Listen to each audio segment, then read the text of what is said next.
Bueno, estimados colegas, bienvenidos a un nuevo encuentro de un streaming o un canal que estamos tratando de desarrollar en la Facultad de Derecho y Ciencia Política a través de la carrera de Relaciones Internacionales y con, por supuesto, la enorme presencia del Observatorio de Política Internacional.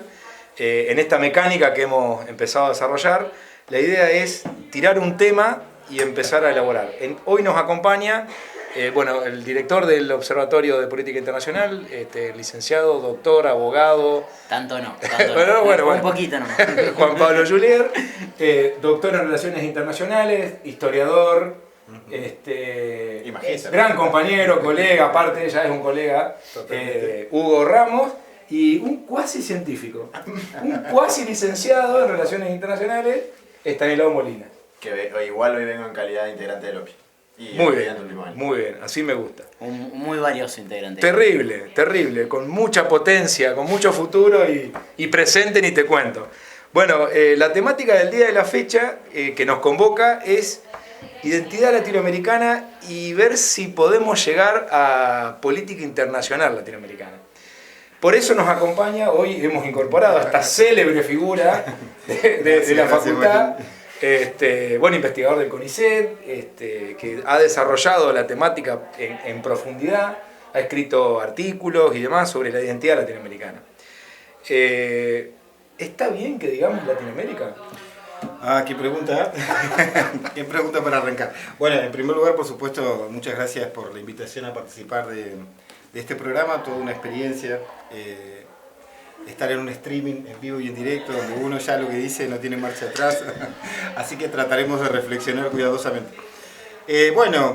Más allá de la valoración que uno puede hacer a título personal, lo cierto que la categoría de Latinoamérica ya está instalada. No solo tiene que ver con cómo nos sentimos nosotros en relación con esa noción, sino que es así como nos denominan desde el sistema internacional, ¿sí? Por lo menos algunos de los países que comúnmente imaginamos como dentro de Latinoamérica, ¿sí? Claro. La otra vez tuve una discusión en relación con eso porque hay toda un debate en relación de dónde viene la categoría, ¿no? Si es una categoría que en realidad se vincula con ciertos intereses de las élites francesas del siglo XIX, o si es más una categoría que nace de los propios procesos de reflexión y de la intelectualidad latinoamericana. Pero lo cierto es que, si bien, y eso si querés lo podemos conversar un poquito más adelante, puede invisibilizar ciertos procesos, ciertas realidades de nuestra región, es el nombre a partir de lo cual nos identifica. Correcto. Entonces, yo creo que ese es un punto de partida. Pero, corregime, Juanpi, vos que venís dando la materia y demás. Sudamérica, Latinoamérica, Hispanoamérica, ¿qué otra más? Iberoamérica, claro. Y si vos entras a ver en el mapa, vos ves que Latinoamérica somos unos, Iberoamérica somos otros, que ya llegamos hasta México. Latinoamérica ya dije, Iberoamérica. Sí. Hispanoamérica somos, también avanzamos. Y Sudamérica. Iberoamérica entra a Brasil. Claro. Indoamérica en un momento, también, a principios del siglo XX. Sudamérica también, muy bien. Es que yo en eso lo sigo a Hugo en este sentido, ¿no? Está claro, Latinoamérica es la palabra con la que nos identificamos todos, entonces no vamos a discutir porque el lenguaje tiene que servir al fin y al cabo para que cuando decimos algo todos sepamos de qué estamos hablando.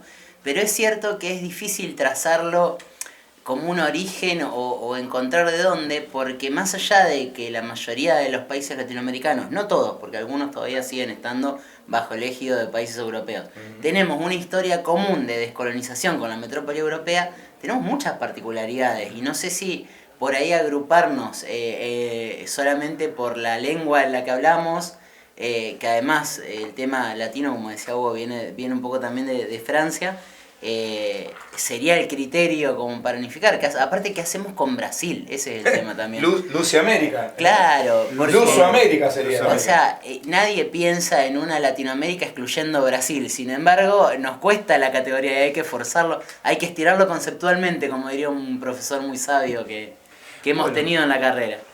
En el campo, ahí hablo del campo de la historiografía.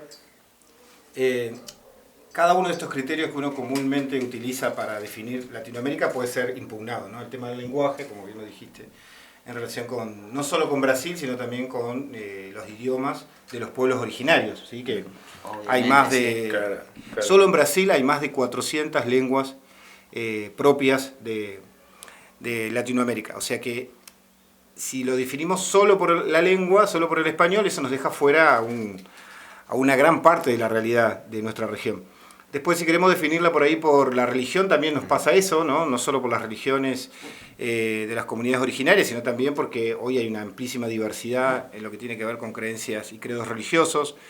Si lo definimos por la geografía, también tenemos un problema, ¿no? Todos los países que están al sur del río Bravo, bueno, ¿qué hacemos, como bien dijiste, con la Guayana Francesa? ¿Qué hacemos, claro. ¿no? ¿Qué hacemos con Jamaica? Claro. ¿Qué hacemos con Belice? Nassau. Entonces, ¿Qué hacemos con los países que aún están en situación de colonización, son colonias? bueno, y ahí es donde Ernesto Boslaski, el que plantea esto, él dice, bueno, en realidad también uno puede definirse por lo que no es, ¿no? ¿Y qué es lo que no somos? No somos Norteamérica, ¿sí? No somos Estados Unidos. Hay algo ahí que tiene que ver con patrones culturales diferentes, con sociabilidades distintas, con la manera en que nos relacionamos con nuestra historia, que hace que tengamos una identidad definida, aunque más no sea negativamente. No somos Estados Unidos, no tenemos el estilo de vida norteamericano, y eso algo dice de quiénes somos. Y hay otro elemento que también en ese momento, en los años 60 y en los años 70 se discutió mucho, que es la posición de nuestra región en el sistema internacional, y ahí vamos al campo de las relaciones internacionales. Y es que todos los países de América Latina, más allá de que hay diferencias claras en sus niveles de desarrollo, son países dependientes en el sistema internacional.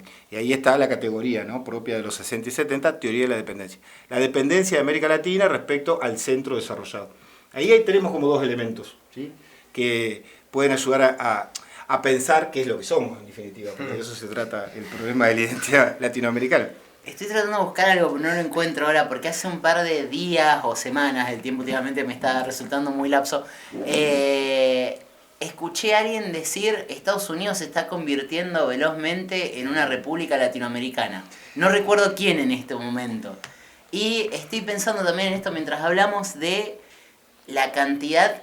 O sea, ¿por qué? Porque nosotros trazamos lo que no somos en Estados Unidos, en base a ellos son descendientes de países anglosajones. Pero ¿cuánto de eso es cierto también en Estados Unidos? ¿Cuánto Latinoamérica hay hoy en Estados Unidos? Es la pregunta. ¿Y cómo condiciona eso? Y lo que me lleva en realidad más a mí también a preguntarme, más allá de todas estas cuestiones que son objetivas, ¿qué entiende un latinoamericano por esa identidad latinoamericana? O sea, ¿qué decimos nosotros de nuestra identidad?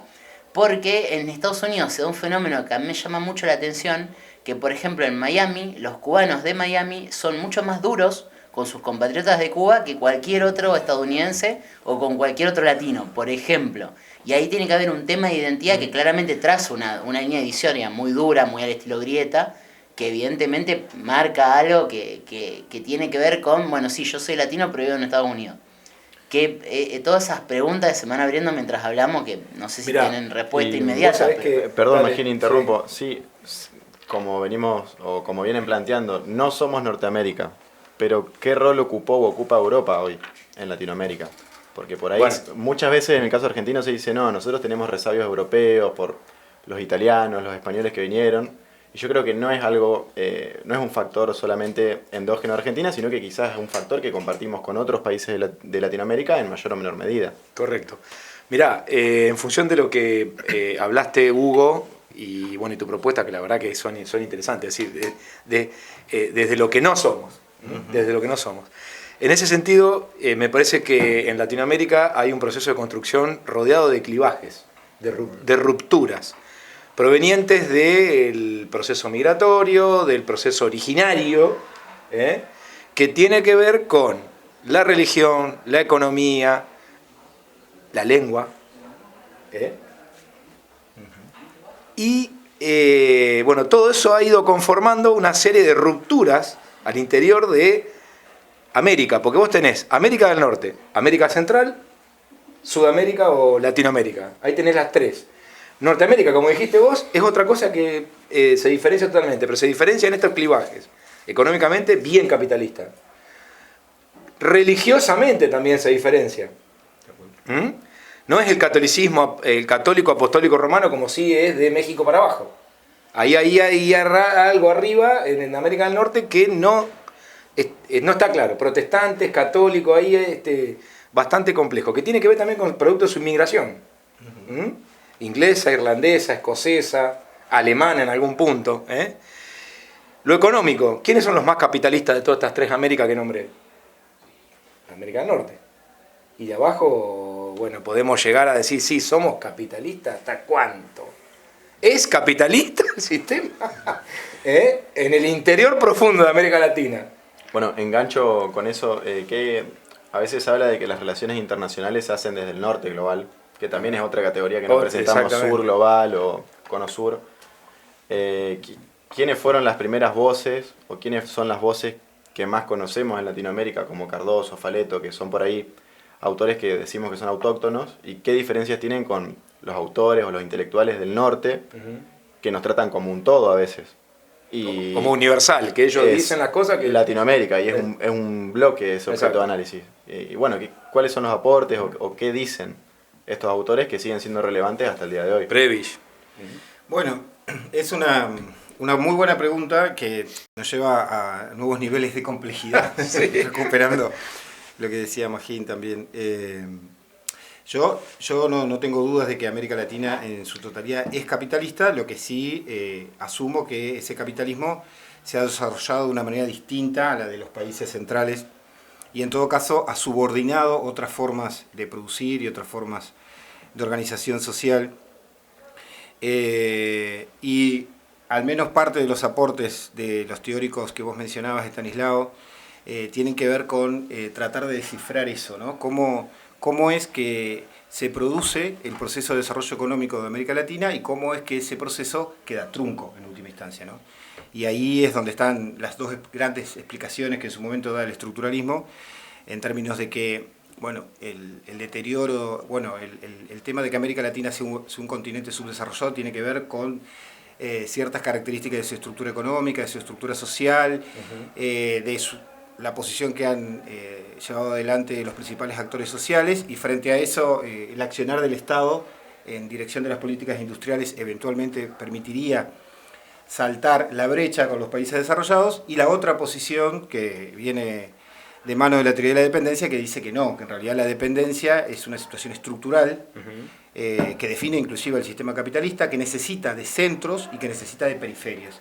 Y América Latina siempre va a ser una periferia, está en la propia estructura del sistema, más allá de lo que hagan los estados.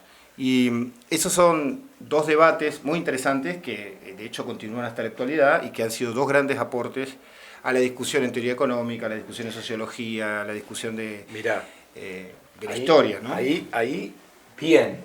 Volvés de nuevo a introducir el tema de la teoría de las relaciones internacionales a la conversación y trajiste a colación los autores marxistas e estructuralistas. Dependentistas, claro, pero que avanzan. Entonces, ahí eso que decís vos, Hugo, está perfecto, pero la teoría de la dependencia propuso una solución, un camino para salir, que fue revolucionario, que fue abrupto, que fue un corte abrupto, que lo aplicaron Cuba, si se quiere, Nicaragua en algún punto. De alguna manera, bueno, llegaron a un cierto resultado, algunos fallido, pero llegaron. De manera, es decir, después Cardoso a la vuelta de los años reconoce que la propuesta de salida había sido propuesta porque era joven y que era idealista y que la revolución le sonaba como romántico y que estaba bueno. Y era un clima de época. Y era el clima de la época, correcto. Después vino la teoría del desarrollo. O antes vino la teoría del desarrollo. Antes, sí. La teoría del desarrollo proponía que había que salir de esa condición de subdesarrollo, / dependencia, con sustitución de importaciones, integración y una suerte de alianza del sur global, Estanislao. Sí, eso se diría exactamente en estos términos. En la década, mediados de la década de 50 se propuso eso. ¿Y qué países optaron por esa estrategia? Argentina, Brasil, Uruguay, Paraguay, Chile. Con mayor o menor resultado, creo que al que mejor le fue a Brasil en nuestro caso. Y a México. Y a México, sí. Bueno, y México, por supuesto, estando en la frontera ya cerca. Nosotros, a los ponchazos, llegamos a una suerte de industrialización pesada, liviana y pesada. Pero bueno, para que más o menos tengamos... Y si, por ejemplo, venimos un poco hacia acá en el tiempo, se está terminando la Guerra Fría, aplicamos la receta del consenso de Washington, usamos un lente teórico norteamericano, que es la interdependencia compleja, y damos lugar a Mercosur. que Mercosur es otro gran tópico para hablar de Latinoamérica. Bueno. Consulto o lo traigo a la mesa. En su momento funcionó, dio respuesta. Hoy, ¿cuál es el estatus de Mercosur? ¿Sigue siendo relevante? ¿Nos ayuda a negociar con la Unión Europea o no? ¿Con Estados Unidos sí o no? Digo como para reflexionar si hacemos el raconto histórico y nos vamos aproximando cada vez más al escenario de hoy. Sí, los términos de la discusión cambian en los años 70, ¿sí? Sobre todo por las crisis del petróleo, por la propia crisis de las economías de los países latinoamericanos, que entre los 70 y principios de los 80 encuentran claramente el agotamiento al modelo ISI que mencionaba recién Magín.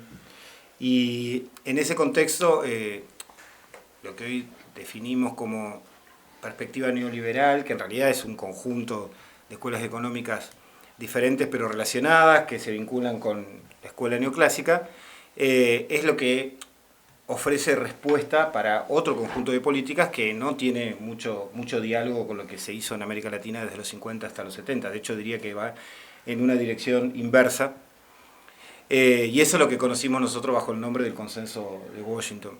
Y bajo ese paradigma es que se construye el Mercosur, que ese Mercosur no es heredero de las propuestas de integración de los años 60, ¿sí? Porque las propuestas de integración de los años 60 se definieron de hecho como un regionalismo cerrado, tenían en todo caso como modelo lo que después termina siendo la Unión Europea, mientras que el regionalismo de los años 90 tiene como perspectiva una integración acelerada al mercado mundial, por eso la idea de regionalismo abierto, ¿sí? Y en los términos en lo que se construye, o sea, bajo esa idea de regionalismo abierto y de facilitar la integración al mercado mundial, es un regionalismo exitoso, ¿sí? Cumple con sus objetivos y de hecho resuelve parcialmente uno de los grandes problemas históricos que han tenido los países latinoamericanos, y es las escasas vinculaciones económicas entre sí, porque de hecho en la historia de nuestra región ese ha sido un problema para avanzar en una integración más profunda. No es la situación de los países europeos, que históricamente han tenido mucho comercio, por ejemplo, o mucho tránsito de personas entre sí. En América Latina eso no sucedía, y en los 90, al menos en los países que dan forma al Mercosur, eso parcialmente se resuelve, ¿sí? Y en eso es un proceso exitoso, más allá de que después, andando el tiempo, se estanca. Agrego también ahí otra cuestión interesante de la integración fue que dio por tierra con varias hipótesis de conflicto que también se fueron un poco con las dictaduras, no solamente por el Mercosur en sí. Correcto. Pero lamentablemente hasta entrada de la década del 80, muchos países latinoamericanos seguían trabajando hipótesis de conflicto de ataque de sus vecinos.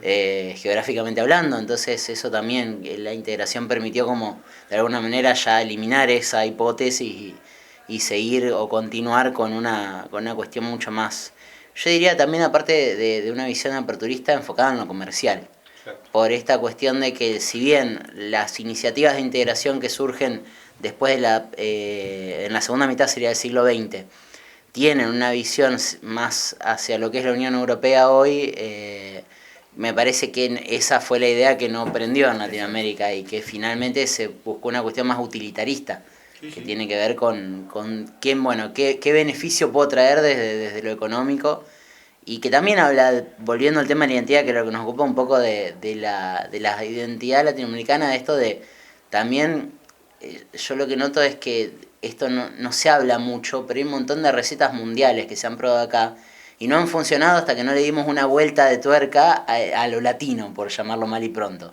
Por ejemplo, acá en Argentina nos ha pasado cuando en la década del 70 la dictadura, en una mala lectura en realidad, porque lo que leyó fue los síntomas y no la causa, dice, tenemos los mismos problemas que el Reino Unido, inflación recurrente, crisis de balanza de pago y devaluación de la moneda, voy a traer la política neoliberal que la plantean como solución allá. Pero la Argentina es un país incipientemente industrializado y el Reino Unido una potencia industrial de hacía 200 años. Sí, pero también a ellos les fue mal, ¿eh? Ellos también les fue mal. No sé hasta qué punto, porque tengan en cuenta que ellos sí salieron de la inestabilidad macroeconómica con la política neoliberal. Fue una solución temporal, pero que después obviamente le dieron también su solución, pero al inicio a ellos, para lo que querían atender como problemática, que era el déficit en la balanza de pagos, la inestabilidad de la moneda, la inflación, en eso sí. Y justamente, en la década, nosotros lo que nos trajo la ISIA, especialmente Argentina, fue muchas épocas de restricción externa, porque nosotros teníamos una industria que consumía insumos y consumía bienes de capital que se pagaban en dólares, pero que después no los exportaba, porque era una producción para el mercado interno y dependíamos del sector primario para financiar eso, y el eterno cuello de botella que otros países lo manejaron mejor o se lo aguantaron más. Y no solamente en Latinoamérica, porque piensa en el caso de Corea del Sur, que estamos ahí, que también es algo lejos, pero que atravesó los mismos problemas en sus procesos de industrialización y hoy tiene gigantes como Samsung. Engancho con lo que venimos discutiendo y tiro dos palabras que me parecen clave para pensar en Latinoamérica, o por lo menos siempre se debaten, o por lo menos las debatimos en clase, siempre, o casi siempre, que son autonomía y márgenes de maniobra. ¿Qué quieren decir esas dos cosas cuando hablamos de Latinoamérica? Y si podemos ser autónomos en el sentido de decir, bueno, en el sistema internacional vamos a empezar a ocupar la posición que queremos ocupar, o vamos a ser quienes queremos ser, hablando de temas identitarios, por ejemplo, o si también es una receta que en algún momento se propuso, se formuló, pero lamentablemente no llegó a buen puerto, digamos. Acá hubo... No, bueno... Esperá, autonomía. Sí. La autonomía, para arrancar a hablar, es una palabra que por sí sola suena interesante, suena muy linda, pero no es algo que sea natural de un país, es algo que se construye y que cuesta mucho mantenerlo. Es decir, necesitas una connivencia de varias partes de una sociedad.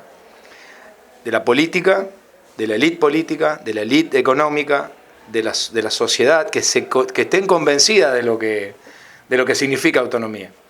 Porque lo que ha pasado en Argentina, que todos estos procesos autonomizantes terminan con disrupciones internas, que se traducen al exterior y vuelta de nuevo a lo que decía Hugo al inicio, dependencia. Autonomía y márgenes de maniobra son relativamente cercanas, son conceptos que tienen que ver uno con el otro. Margen de maniobra es consecuencia de ir logrando paso a paso una autonomía, que lo que te permite a vos ir tomando decisiones. Pero la autonomía originaria plantea que hay que, primero, no confrontar con las potencias. Guiño, guiño. Podés elegir tu propio modelo económico, discrepando con el de la potencia, vos lo podés elegir. ¿Tá? Y podés incluso hasta deslindar la política exterior tuya del interés de la política de la potencia. Es decir, por ejemplo, OEA cayó en desgracia. ¿Por qué? Porque OEA tiene un interés que lo maneja Estados Unidos y que no es el interés de los países sudamericanos.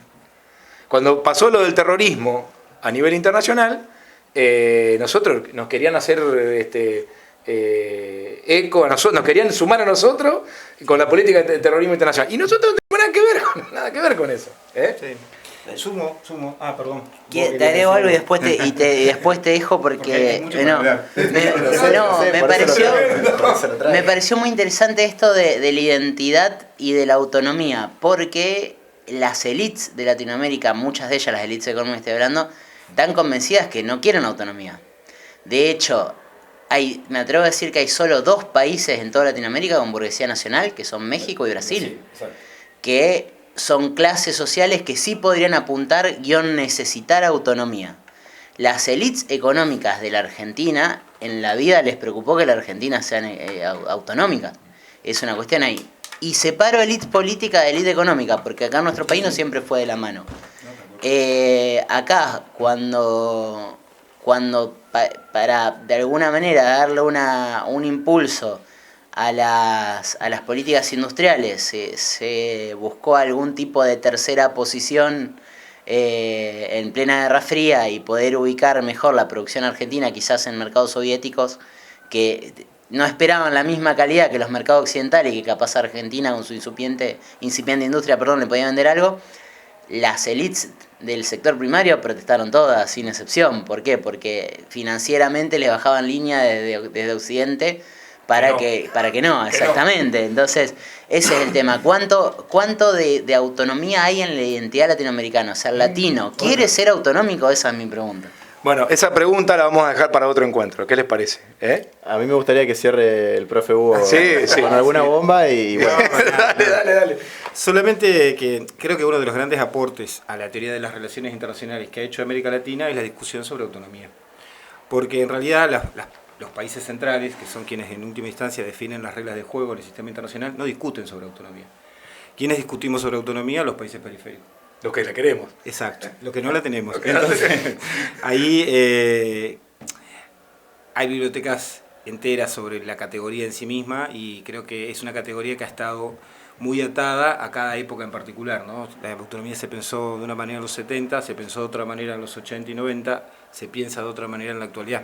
Entonces creo que es una categoría que siempre tiene que estar ligada en su análisis al contexto histórico en el que es definida, ¿no? Es como que hablar de autonomía hoy es completamente distinto a lo que se hablaba de autonomía en los años 70. Bueno, y terminamos. Cerramos. Bueno, gracias. Nos vemos la próxima. Gracias. Gracias. Gracias. Vamos.